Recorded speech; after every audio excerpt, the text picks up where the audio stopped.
प्रमुख बंदरगाह, मौर्यकालीन प्रमुख बंदरगाह भड़ोच गुजरात। ये क्वेश्चन देखिए पूछा गया था एसएससी में, निम्नलिखित में से कौन सा मौर्य काल का प्रमुख बंदरगाह था? भड़ोच बंदरगाह, जो कि गुजरात की बात है।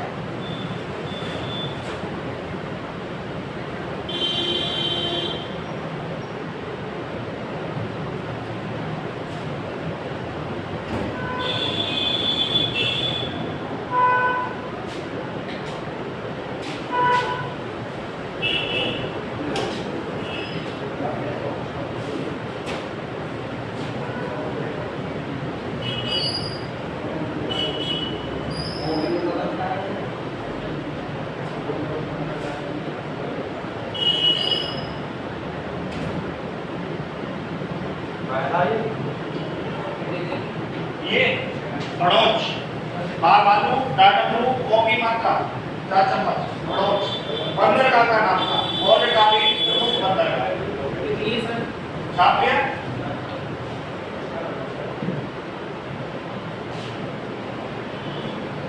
अगला कितना है? मौर्यकालीन प्रशासनिक इकाई।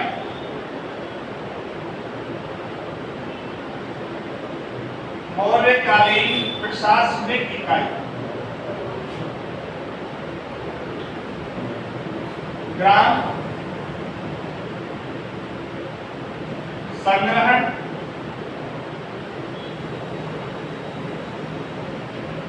खाद्य स्थानीय और जनपद। मौर्यकालीन प्रशासनिक इकाई ग्राम संग्रहण धार्मिक स्थानीय और जनपद। ग्राम की अपन बात करेंगे तो ये सबसे छोटी इकाई है, सबसे छोटी इकाई ग्राम। और जनपद आपको याद रखना है, क्या रहेगा सबसे बड़ी इकाई? सबसे बड़ी इकाई जनपद।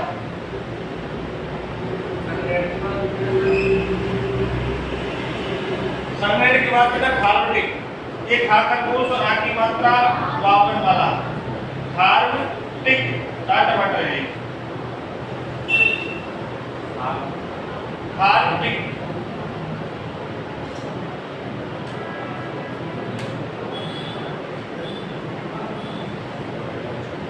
100 ग्रामों का समूह,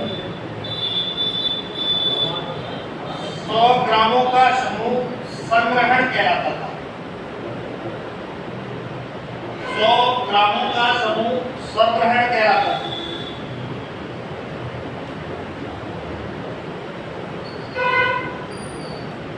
दो 200 ग्रामों का समूह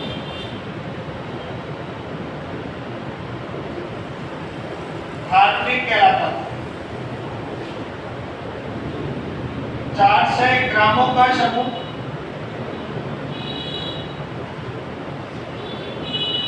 स्थानीय कहलाता था। और 800 ग्रामों का समूह धार्मिक, ये वाला 200 ग्रामों का समूह जनपद कहलाता। यानी यही है, 100 गांव का समूह संग्रहण, 200 गांव का समूह धार्मिक, 400 ग्रामों का समूह स्थानीय और 800 गांव का समूह जनपद कहलाता।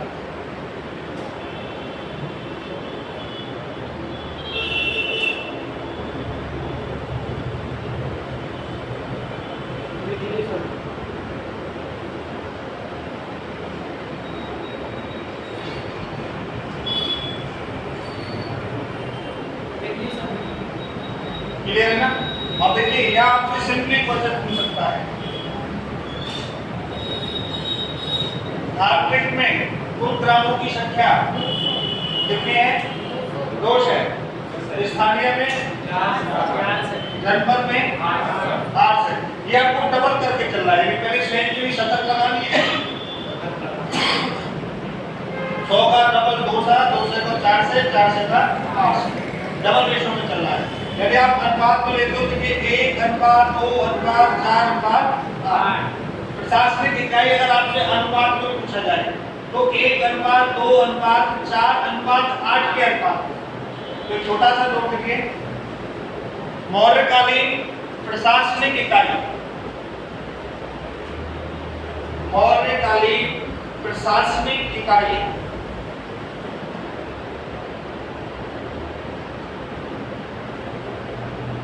1 अनुपात 2, मौर्यकालीन प्रशासनिक इकाई 1 अनुपात 2 अनुपात 4 अनुपात 8, 1 अनुपात 2 अनुपात 4 अनुपात 8 के अनुपात में थी, के अनुपात में थी। मौर्यकालीन प्रशासनिक इकाई 1 अनुपात 2 अनुपात 4 अनुपात 8 के अनुपात में थी। सामने आता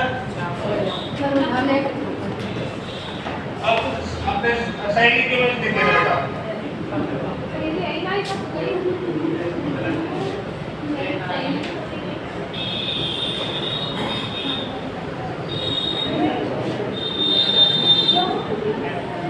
अगला देखिए,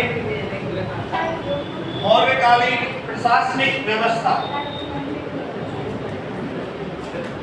मौर्यकालीन प्रशासनिक व्यवस्था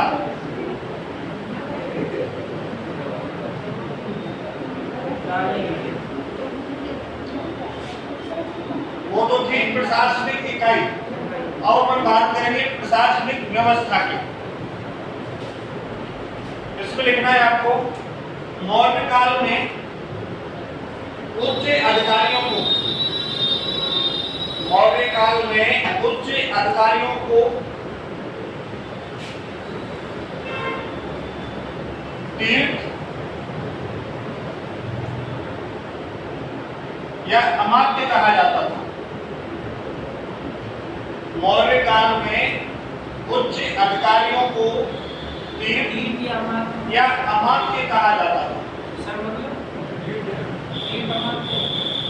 जैसे अपना मंत्रिमंडल है, दोनों को क्या कहते हैं, सभी को नेता।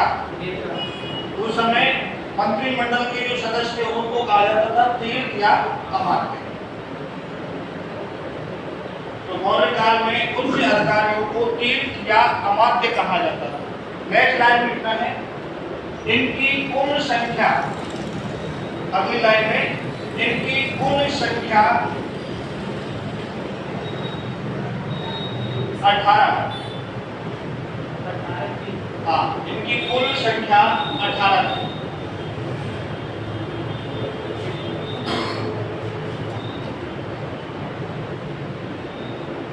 अब इनके बारे में देखिए, सिंपल पूछता है कि भाई कौन सा अधिकारी किस विभाग का प्रमुख था। तो सबसे पहले लिखिए महामात्य,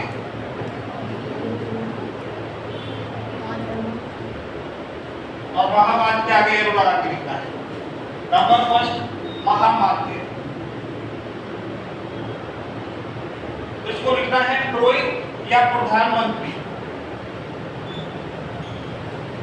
पुरोहित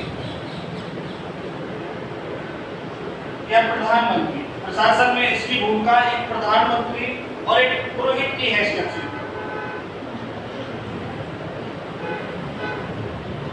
नेक्स्ट लिखना है आपको समाहर्ता,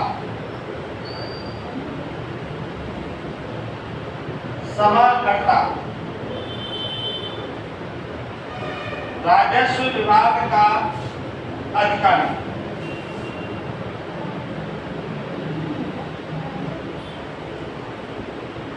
यानी रेवेन्यू ऑफिसर, राजस्व विभाग का अधिकारी।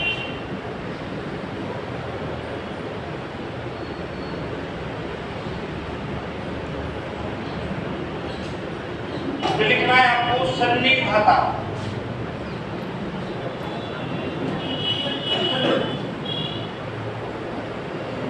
सन्निधाता राजकोषीय अध्यक्ष। राजकोषीय अध्यक्ष यानी राजकोष का मुखिया, ट्रेजरी ऑफिसर।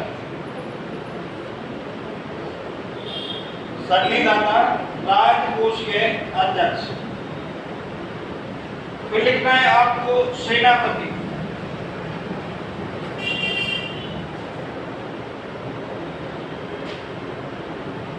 युद्ध विभाग का प्रमुख।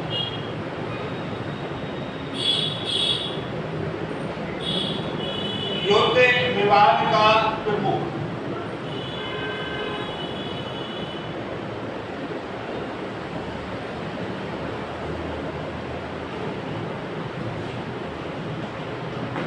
युवराज राजा का उत्तराधिकारी।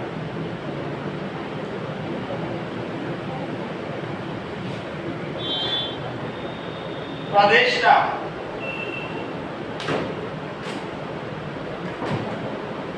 दीवानी न्यायालय का न्यायाधीश।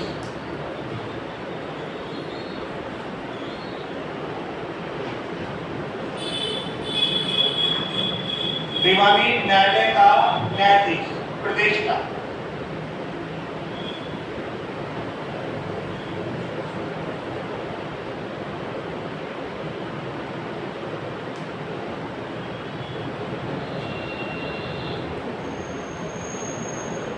व्यावहारिक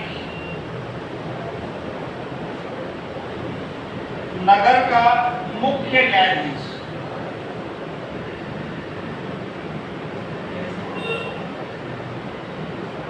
व्यावहारिक नगर का मुख्य न्यायाधीश।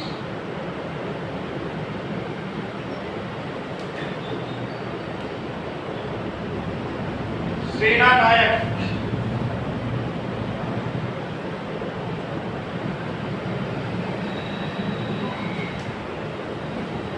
सेना का संचालक।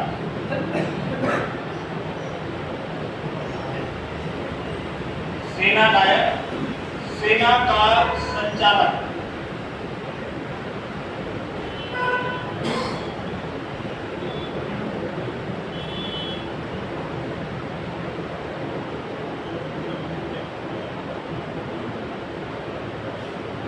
यहां देखिए कैलकुलेटर नहीं रखना है।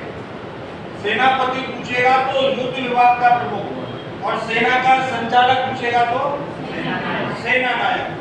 शब्दों का विशेष याद रखना है। इसमें देखिए जो आपको इंपॉर्टेंट याद रखना है, एक तो समानता याद रखना है, संविदाता याद रखना है, और आपको ये प्रतिष्ठा, ये कंपलसरी है आपके लिए। समानता, संविदाता और प्रतिष्ठा।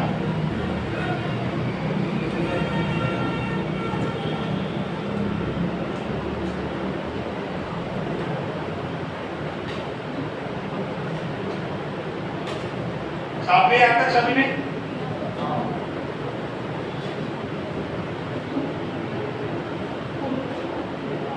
अगर ये मंत्री परिषदाध्यक्ष, मंत्री परिषदाध्यक्ष, मंत्री परिषदाध्यक्ष,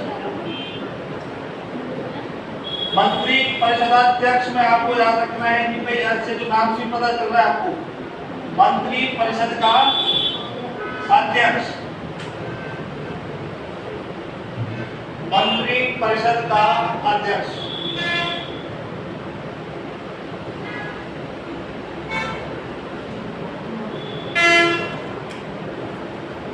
फिर लिख रहे हैं आपको दंडपाल।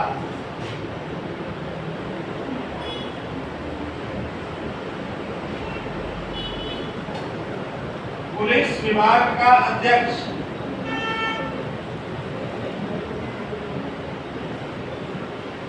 दंडपाल पुलिस विभाग का अध्यक्ष।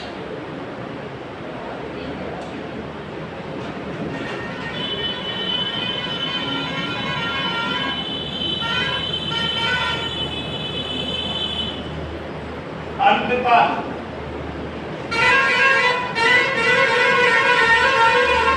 सीमावर्ती दुर्गों का रक्षक। अंतपाल सीमावर्ती दुर्गों का रक्षक।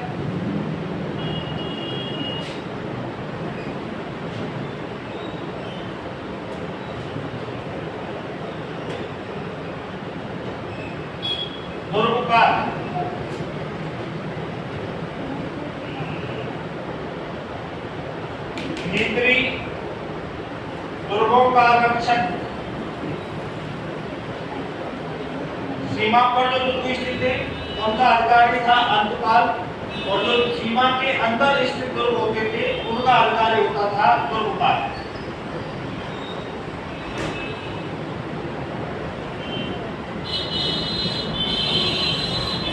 फिर लिख रहे हैं आपका आर्मी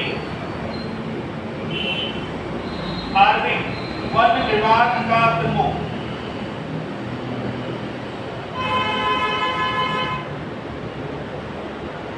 आर्मी वन विभाग का प्रमुख,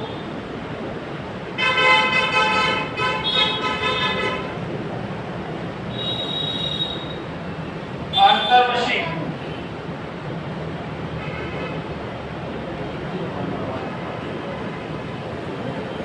अंतपुर यानी महल का रक्षक, अंतर्वशी अंतपुर यानी महल का रक्षक,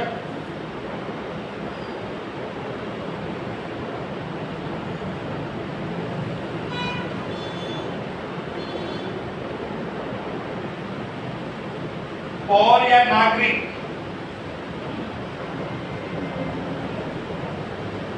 नगर का मुख्य अधिकारी,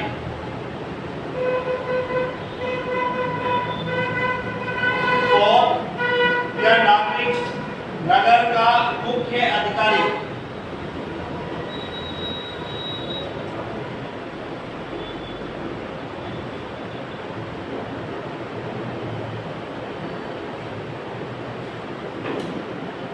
कार्मांतिक,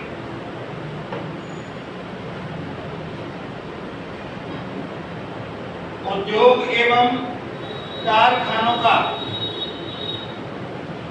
अध्यक्ष, कार्मांतिक उद्योग एवं कारखानों का अध्यक्ष,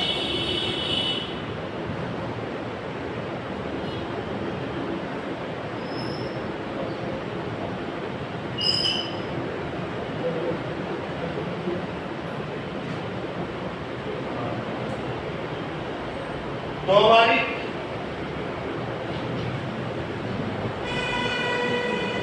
यानी द्वारपाल,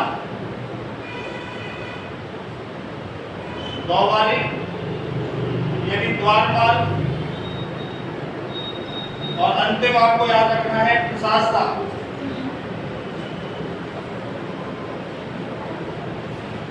प्रशासता कारागार का अध्यक्ष,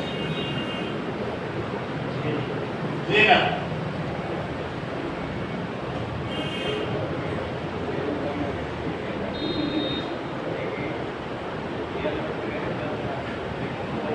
इसमें आपको लेकिन तो प्रशासता याद रखना है, आर्मी, अंतपाल और दुर्गपाल।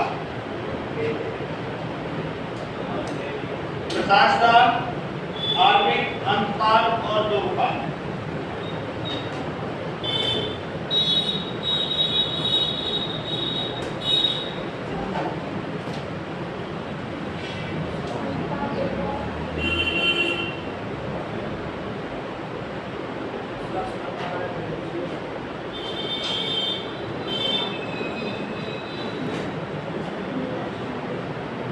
छाप गया?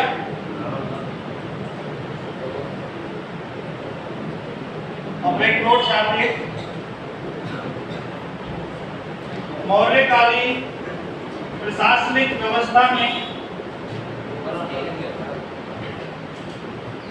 नहीं लिखा,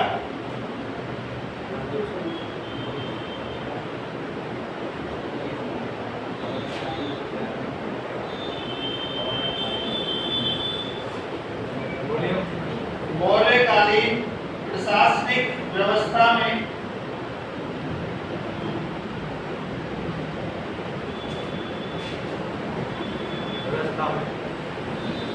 एक्रोनोमोई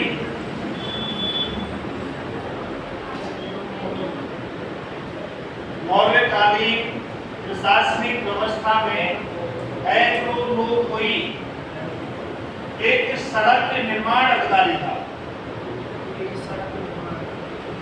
मौर्यकालीन तत्कालीन प्रशासनिक व्यवस्था में एग्रोनोमोई एक सड़क निर्माण अधिकारी था।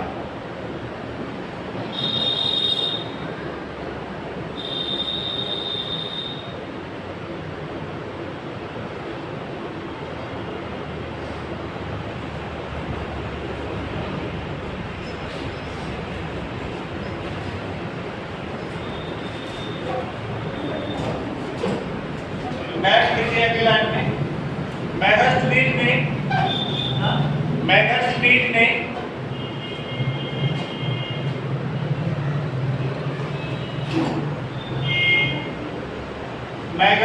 ने पाटलिपुत्र में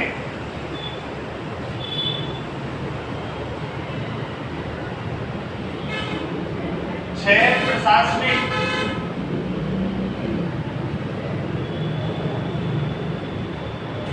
समितियों का उल्लेख अपनी पुस्तक इंडिका में किया है।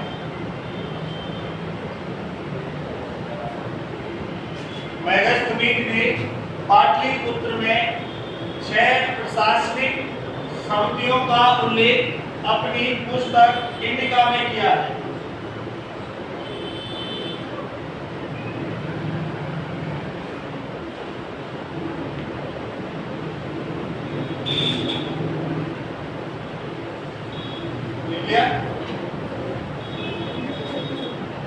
नेक्स्ट लिखिए अगली लाइन में प्रत्येक समिति में सदस्यों की संख्या, प्रत्येक समिति में सदस्यों की संख्या, प्रत्येक समिति में सदस्यों की संख्या 5 बताइए। प्रत्येक समिति में सदस्यों की संख्या 5 बताई थी। तो कुल सदस्य कितने हो गए? 11। 6 गुणा 5 30।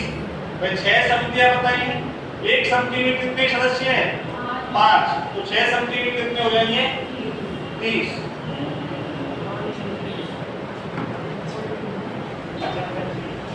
हाँ 25। अब देखिए 6 समितियां कौन सी थी?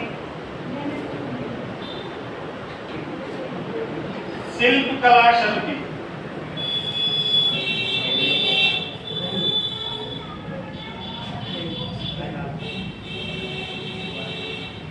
वैदेशिक समिति,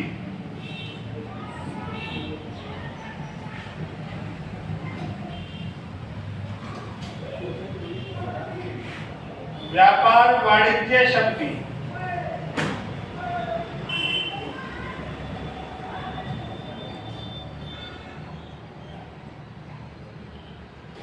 कर समिति, शिल्प कला समिति, वैदेशिक समिति, व्यापार वाणिज्य समिति, कर समिति, उद्योग समिति,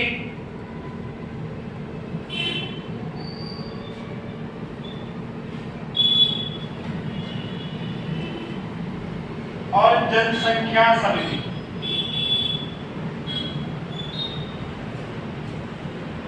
कुल 6 समितियां बताई। इसमें शिल्प कला समिति जो शिल्प कला से संबंधित थी, वैदेशिक विदेश नीति से संबंधित थी, व्यापार वाणिज्य व्यापार से संबंधित थी, कर समिति टैक्स रिलेटेड थी, उद्योग समिति उद्योग धंधे और कारखानों से संबंधित थी, और जनसंख्या की अगर बात करेंगे तो ये पॉपुलेशन यानी जनसंख्या का विवरण।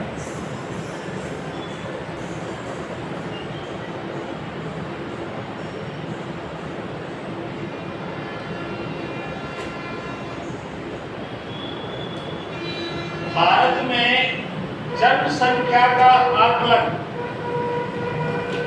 भारत में जनसंख्या का आकलन की शुरुआत किस वर्ष से? पूछ रहा हूँ। जनसंख्या का आकलन कब से दिखता है आपको? 2001 से। और इसका प्रमाण क्या है? जनसंख्या समिति। क्लियर है? इसका उल्लेख किसने किया है? उल्लेख किया है मैगस्मीथ ने। किसने किया है? अपनी पुस्तक नीतिका। क्लियर है बात? करना नेक्स्ट लिखिए, अगले हेडिंग वाली नोट ही लिखना है। मैगस्मीथ ने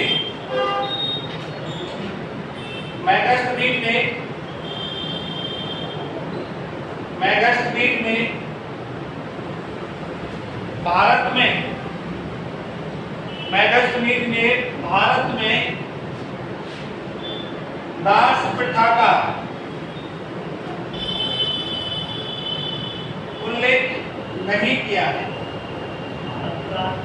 भारत में दास प्रथा का उल्लेख नहीं किया है।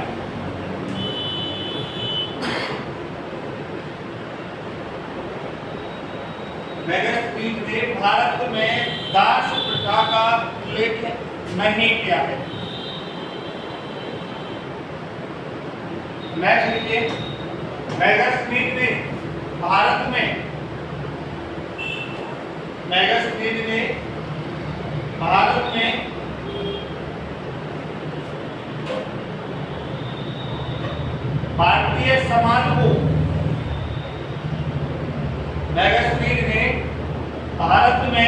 भारतीय समाज को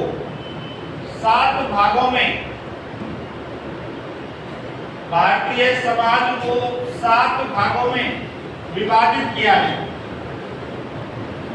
भारतीय समाज को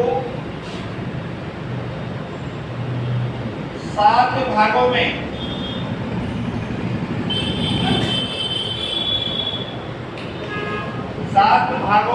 विभाजित किया है। कृषि में नेक्स्ट लाइन, मैगस्मीथ ने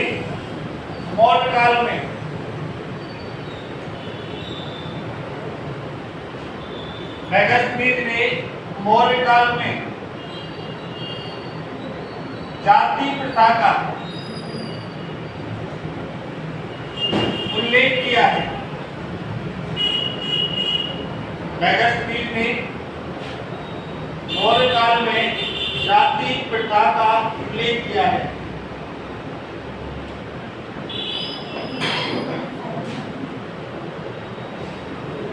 अब देखिए 7 समान वर्ण और इसी को अपन मानेंगे वर्ग।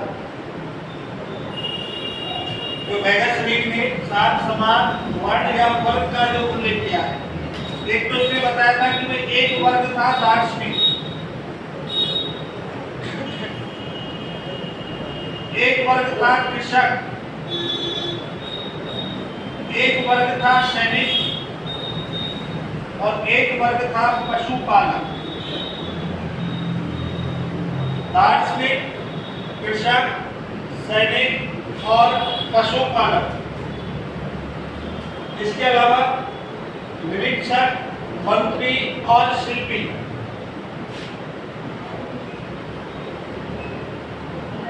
निरीक्षक, मंत्री और शिल्पी। तो भारतीय समाज को केवल 7 भागों में बांटा, जिसमें कहा कि भाई एक तो जाति दार्शनिक, यानी दार्शनिक को एक जाति के रूप में प्रस्तुत किया, कृषक किसानों को भी एक जाति के रूप में, बोले कि दार्शनिक, कृषक, सैनिक, पशुपालक, निरीक्षक, मंत्री और शिल्पी। ये इंपॉर्टेंट है, कई बार क्वेश्चन से आगे पुटअप हो चुका है कि मैगस्मीथ द्वारा वर्णित 7 वर्णों में से निम्नलिखित में से कौन सा शामिल नहीं है। ठीक है ना? तो मैगस्मीथ द्वारा वर्णित 7 वर्णों में से निम्नलिखित में से कौन सा शामिल नहीं है। आपको 3 तो इनमें से दे देगा, एक कोई सा दे सकता है। आपसे बोले ब्राह्मण वर्ग, आपसे बोले ब्राह्मण वर्ग, क्षत्रिय वर्ग, वैश्य वर्ग या शूद्र वर्ग। तो आपको ध्यान रखना है कि वैदिक काल के 4 वर्णों में नहीं जाना है।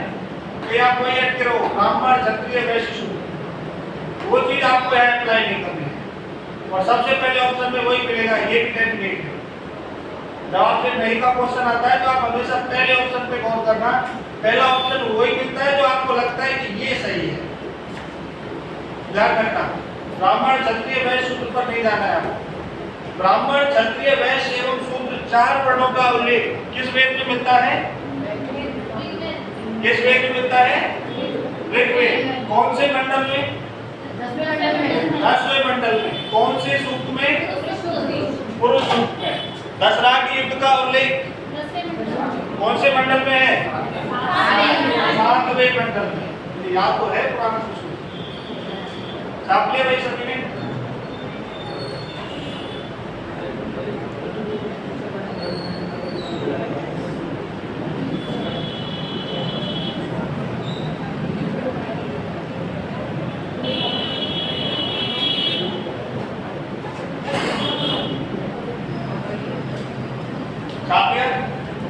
और छापिए।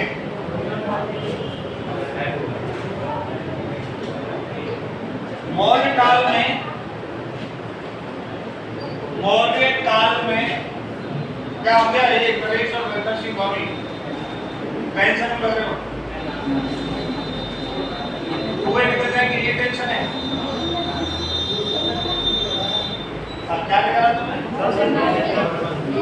इतना ही है। क्या समस्या है?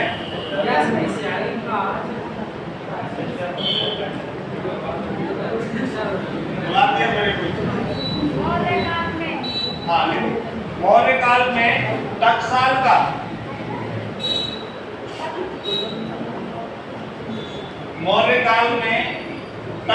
का टकसाल होता है सिक्का ढालने का कारखाना।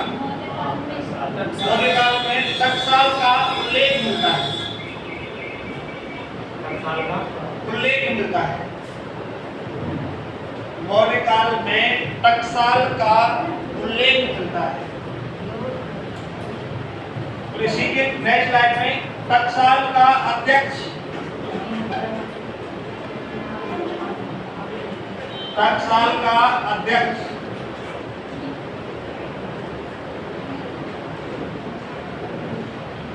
लवणाध्यक्ष।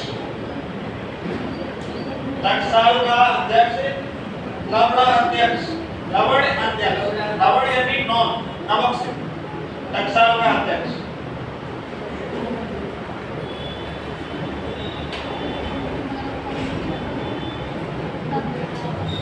आगे लिखिए। मौर्य काल में नोट छाप के लिखना है। ये मौर्य काल में कासारपण, मौर्य काल में कासारपण, पढ़, धरण। मौर्य काल में कासारपण, पढ़ और धरण चांदी के सिक्कों का प्रचलन था। हाँ, मौर्यकालीन चांदी के सिक्के, कासारपण, पढ़ और धरण चांदी के सिक्कों का प्रचलन था।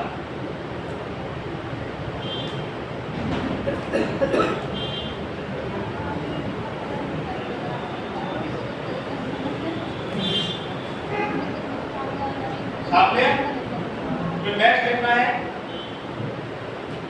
मौर्य काल में भाषक और ऑब्लिक लगा के माशक, हाँ ये एक ही नाम है। मौर्य काल में भाषक और माशक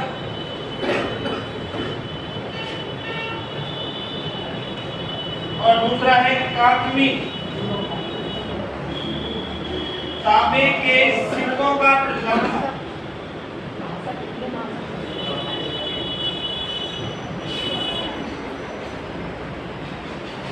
कासारपण, पढ़ और धरण चांदी के सिक्के थे, वही भाषक या भाषक और काकमी तांबे के सिक्के थे।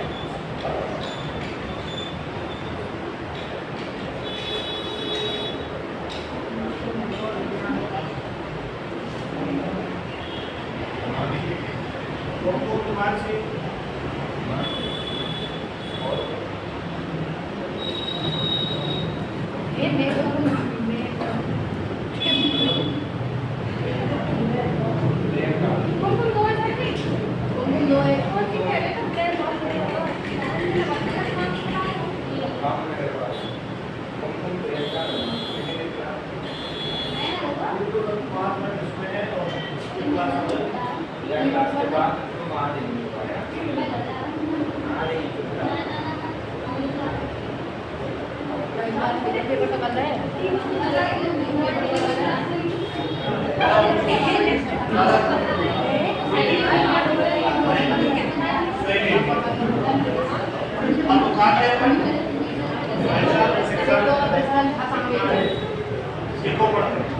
ठीक है, तो मौर्यकालीन चांदी के सिक्के आपको याद रखने हैं कासापड़, पड़ और धरण।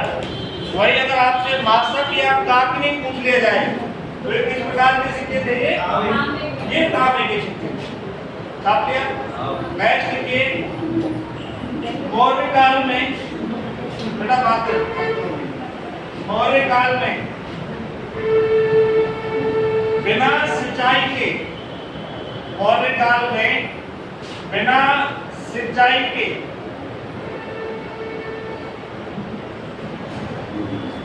मौर्य काल में बिना सिंचाई के अच्छी फसल देने वाली भूमि, मौर्य काल में बिना सिंचाई के अच्छी फसल देने वाली भूमि अधेन मात्रक, मौर्य काल में बिना सिंचाई के अच्छी फसल देने वाली भूमि अधेन मात्रक कहलाती थी। मौर्य काल में बिना सिंचाई के अच्छी फसल देने वाली भूमि अधेन मात्रक कहलाती थी।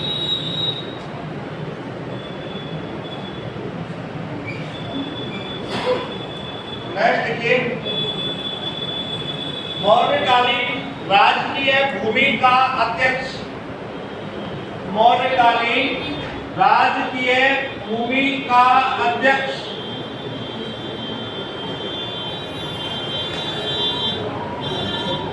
राजकीय भूमि का अध्यक्ष सीता अध्यक्ष कहलाता था। मौर्यकालीन राजकीय भूमि का अध्यक्ष सीता अध्यक्ष कहलाता था।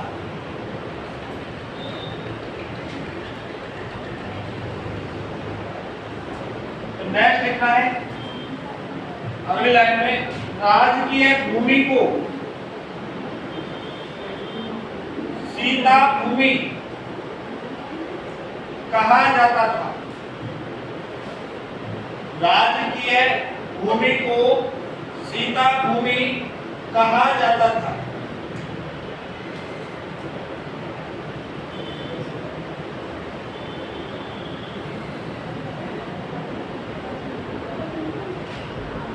सीता भूमि से प्राप्त आय सीता कहलाती थी और सीता भूमि से प्राप्त आय सीता कहलाती थी।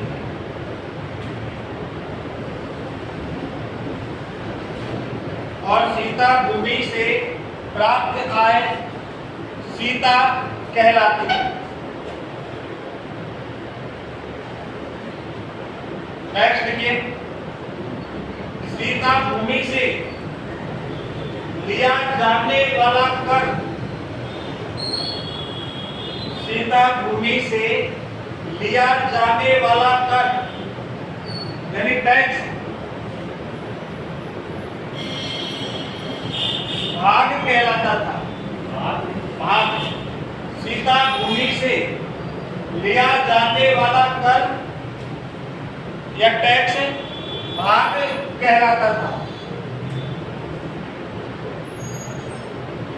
छापिए अगर, और आज की लास्ट लाइन किसी में नेक्स्ट टाइम भी लिखना है, छोटा सा नोट लगा दें। भाग, भाग उपज का, भाग उपज का 1/6,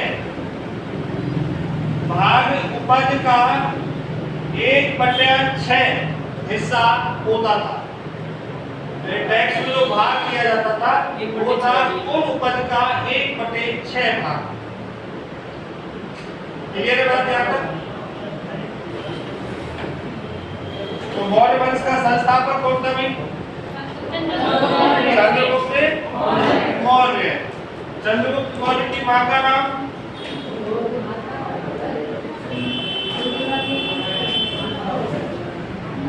ये देखा, उसका उल्लेख नहीं मिलता क्योंकि उसमें काफी विवाद है कि कोई कहता है कि भाई शिवराज, किसी का मानना था कि ये कराणक के दरबार में खुर्रा नामक दासी थी, ये उसकी संतान थी।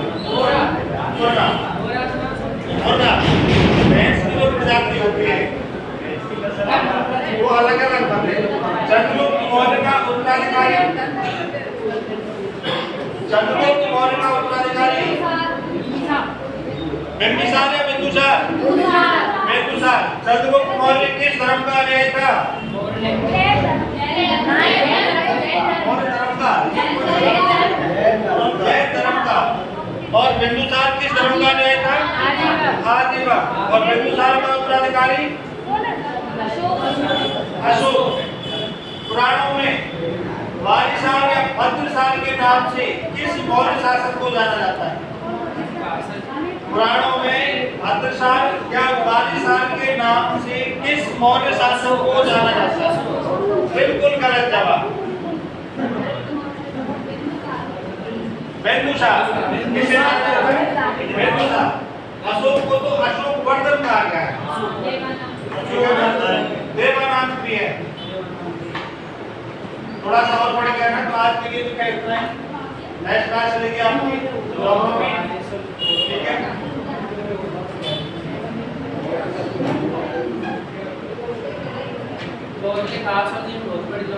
अभी तो और चलेगा, मौलिकाल अभी खत्म नहीं हुआ है। सबसे ज्यादा जो क्वेश्चन आते हैं वो प्रशासनिक इकाई, समितियों, मंत्रणा रिलेटेड आते हैं। ध्यान रखना, इसलिए ज्यादा लिखा रहा हूं। मुझे ध्यान लगे वो कट करना, वो अपने आप में ये चल रहा है कि